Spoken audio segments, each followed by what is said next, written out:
या व्हरायटीचं नाव आहे कांडी स्नॅप्स. हिची फर्टिलिटी थोडीशी कमी आहे क्रिम्सन आणि ॲलिसनपेक्षा. बंचचं वेट 400 ग्रॅम आहे. बेरीचं वेट ही 20 mm पर्यंत येते आणि थॉम्सनपेक्षा 1 महिना 1 वीक लेट घेते. हे तुम्ही बघू शकता, हे अशाच पद्धतीनं दिसते. थोडासा फ्लेवरमध्ये खूप छान आहे, Frooti flavour.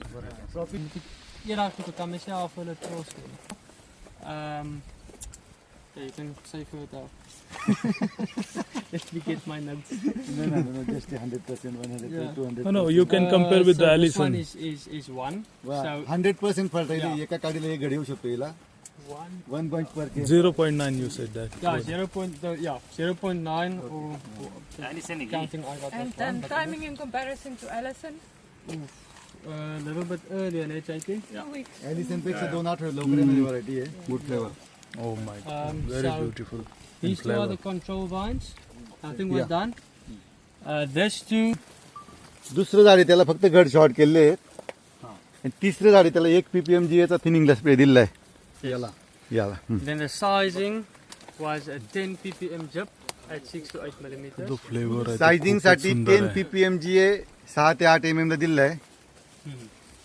And then the vines at the bottom, we gave it to 10 ppm हिला 7 ते 8 mm साईजला 10 ते 20 ppm GA पर्यंत आपण जाऊ शकतो. कुठलाही कलरिंग स्प्रे नाही आहे. टेस्टमध्ये खूपच जबरदस्त आहे. हिचा ड्रॉबॅक हाच आहे की हिची फर्टिलिटी आहे ते 100% आहे, बट आपल्याला माहीत नाही आपल्या वेदरमध्ये कशी आहे. मात्र ही क्रॅक होऊ शकते कम्पॅरेटिव्ह क्रिम्सनपेक्षा. तरी अजून पण ह्या 2 व्हरायट्या बघितल्या आपण. Crimson is much better. आपण हिच्याकडे बघू शकतो टेस्ट म्हणून. इफ आपल्या इंडियामध्ये यायचं असेल तर टेस्टसाठी आपण ह्याच्याकडे जाऊ शकतो.